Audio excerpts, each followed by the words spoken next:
Good morning everyone. I am Anupam Kumar from Mahatma Gandhi Shikshan Sansthan. आज हम आपको बताने जा रहे हैं क्लास 11th। टॉपिक का नाम है सीक्वेंस एंड सीरीज। तो अर्थमेटिक प्रोग्रेशन, ज्योमेट्रिक प्रोग्रेशन और हार्मोनिक प्रोग्रेशन जिसमें आपको पढ़ना है। और ये एक नया चैप्टर है जो कि आपके लिए बहुत ही ज़्यादा इंपॉर्टेंट होगा और ये बहुत ही हमारे लिए इंपॉर्टेंट है क्लास 11th। ठीक है, तो आज हम स्टार्ट कर रहे हैं सीक्वेंस एंड सीरीज। तो सीक्वेंस एंड सीरीज में हम जानते हैं कि जो सबसे पहला फॉर्मूला है वो सीक्वेंस के बारे में है। सीक्वेंस किसे कहेंगे हम? तो सीक्वेंस किसको कहते हैं? अगर मान लीजिए कि कोई नंबर कनेक्टेड है एक दूसरे के साथ किसी खास पैटर्न पे, तो उसे हम कह सकते हैं सीक्वेंस में है। यानी तब हम कह सकते हैं कि वो जो नंबर है वो आपका सीक्वेंस में है। जैसे कि देखिएगा,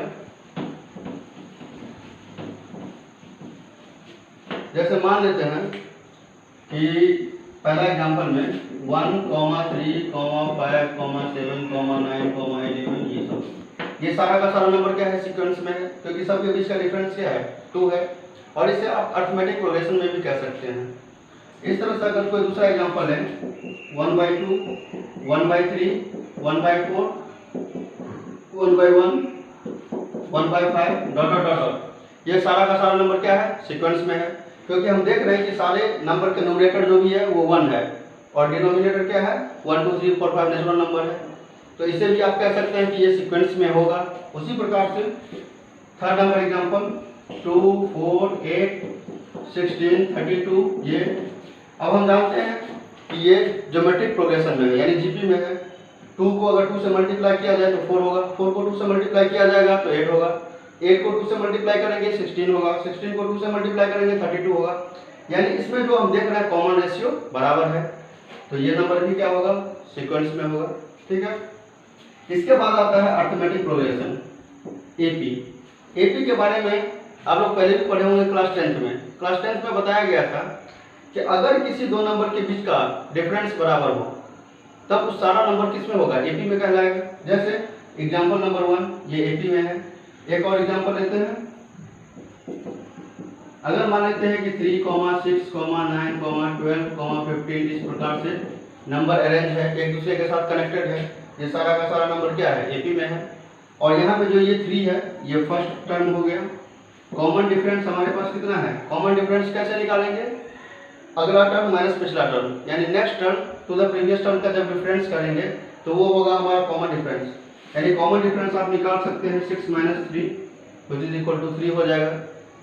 तो कॉमन डिफरेंस हमेशा बराबर होगा। 9 - 6 करेंगे वो भी 3 होगा, 12 - 9 करेंगे वो भी 3 होगा, 15 - 12 करेंगे वो भी 3 होगा।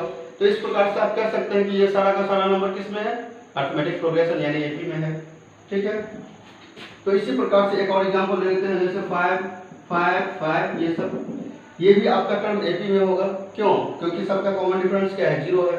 5 - 5 0 होगा, 5 - 5 0 होगा। इसी तरह से हम देख सकते हैं कि जो भी हर एक टर्म है next term to the previous term का जो डिफरेंस है वो डिफरेंस क्या है? 0 है। तो ये आपका किस में है? एपी में है। तो ये रहा एपी का बस इंट्रोडक्शन है। जो जहाँ से आपका एपी स्टार्ट होता है उसे हम कहेंगे फर्स्ट टर्म। जो डिफरेंस है next term to the previous term, यह जो डिफरेंस होता है उसको हम क्या कहेंगे? कॉमन डिफरेंस कहते हैं।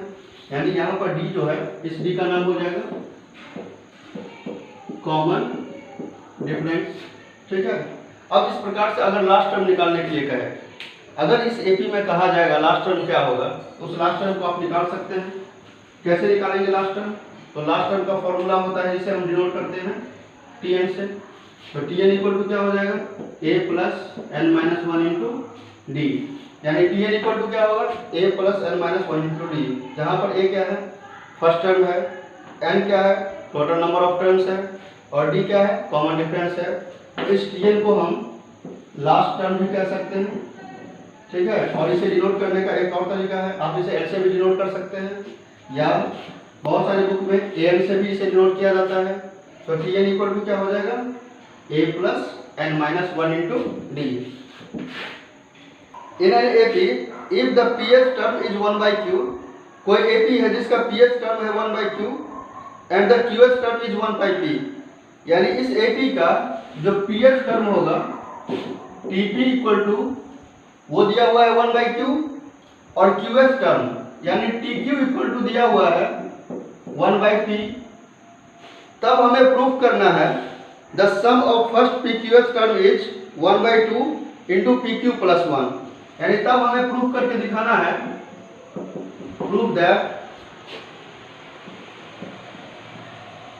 एस पी क्यू यानी sum of the first P Q H term is 1/2 into P Q plus 1, ये लाना है। जो क्वेश्चन में इनपुट है उसके बारे में सोचेंगे, पहले हम उसका काम करेंगे। तो T P is equal to है 1/q, यानी यहाँ से ये पी एच टर्म हो गया, तो इसको हम लिख सकते हैं a plus P minus 1 into D is equal to 1/q हो जाएगा, और टी क्यू इक्वल टू दिया हुआ है 1/p, a plus q minus 1 into D is equal to क्या हो जाएगा 1/p। अब इस दोनों इक्वेशन को हम माइनस कर देते हैं। इस दोनों इक्वेशन को माइनस करेंगे, अगर हम माइनस कर दीजिए, यहां से a कैंसिल हो जाएगा, इसमें d कॉमन है, आप d कॉमन ले सकते हो। यहाँ पे क्या हो जाएगा p माइनस 1 और फिर माइनस लग जाएगा, तो माइनस q और माइनस माइनस प्लस 1 हो जाएगा is equal to 1/q minus 1/p हो जाएगा। यहाँ से माइनस 1 से प्लस 1 कैंसिल हो जाएगा।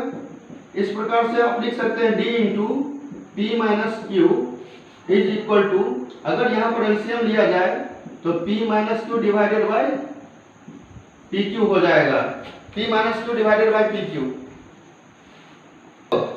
d इक्वल टू जो 1/pq है वो किसी भी इक्वेशन में आप पुट कर सकते हो। अगर आपको इस इक्वेशन में पुट करना है तो d के जगह पर हम पुट कर देते हैं 1/pq। देखते हैं क्या होता है, a plus p minus 1 I into D, D के जगह पर हम क्या रखेंगे 1/pq इज इक्वल टू कितना दिया हुआ है 1/q दिया हुआ है, ठीक है। यहां से a इक्वल टू क्या हो जाएगा, यह जो टर्म है वो राइट साइड में चला जाएगा और माइनस हो जाएगा, तो राइट साइड में जाकर के हो जाएगा 1/q minus of p minus 1 divided by pq। अब हम देख सकते हैं कि p माइनस 1 को 1 से मल्टीप्लाई किए तो p माइनस 1 हुआ, और नीचे pq है तो नीचे pq रहेगा, और ये सारा टर्म इधर प्लस में है तो उधर जाकर के क्या हो जाएगा माइनस हो जाएगा। अब देखते हैं कि q और pq का एलसीएम क्या होगा, q एंड pq का एलसीएम हो जाएगा pq। एक्चुअली इसके पास q है तो यहाँ पर p रखना होगा, p माइनस p और minus minus plus 1 divided by pq, p से p कैंसिल। हमारे सामने में जो रिजल्ट आया है a का, a इक्वल टू हो जाएगा 1/pq, a इक्वल टू। तो देखिए इस क्वेश्चन में हमारे सामने में क्या है, a इक्वल टू 1/pq, साथ ही साथ d इक्वल टू 1/pq। अब हमें चाहिए क्या, अब हमें चाहिए सम ऑफ द pqh टर्म यानी spq। तो सम ऑफ, हम जानते हैं कि SN का फॉर्मूला क्या होता है, SN इक्वल टू होता है n/2 into 2a plus n minus 1 into D. Class 10 का फॉर्मूला है ये, SN equal to n/2 into 2a plus n minus 1 into D, SN equal to n/2 into 2a plus n minus 1 into D. यह है class 10 का formula. अब इसी formula का हम यूज करेंगे यहाँ पे। तो यहाँ पे n था तो यहाँ पे भी n दिख रहा है और यहाँ पर भी n है, लेकिन अगर यहाँ पर n के जगह पर pq हो जाए, अगर यहाँ पर सम ऑफ द pqh टर्म निकालना है तो जहां जहां n है वहां पर क्या पुट करना होगा, pq पुट करना होगा। तो हम लिख सकते हैं यहाँ n के जगह पर pq divided by 2 into 2a, a के जगह पर क्या रखेंगे 1/pq प्लस n यानी pq minus 1 into d, d के जगह पर क्या रखना होगा, हमें 1/pq रखना होगा, ये सही है। अब देखिए pq/2 इंटू ये हो जाएगा 2 इंटू 1 यानी 2/pq, अब प्लस pq माइनस 1 को 1 से मल्टीप्लाई करेंगे तो ये हो जाएगा pq minus 1 divided by pq।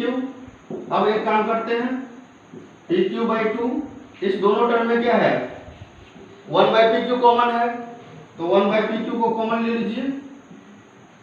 अब ये हो जाएगा 2 प्लस pq माइनस 1, pq से pq कैंसिल हो जाएगा 1/2 इंटू पी क्यू प्लस में है तो पहले पी क्यू को लिख देंगे और 2 माइनस 1 कितना हो जाएगा +1। ये रहा हमारा एस पी क्यू और यही हमें प्रूफ करना था, यही हमें प्रूफ करना था जो कि हम प्रूफ कर चुके हैं।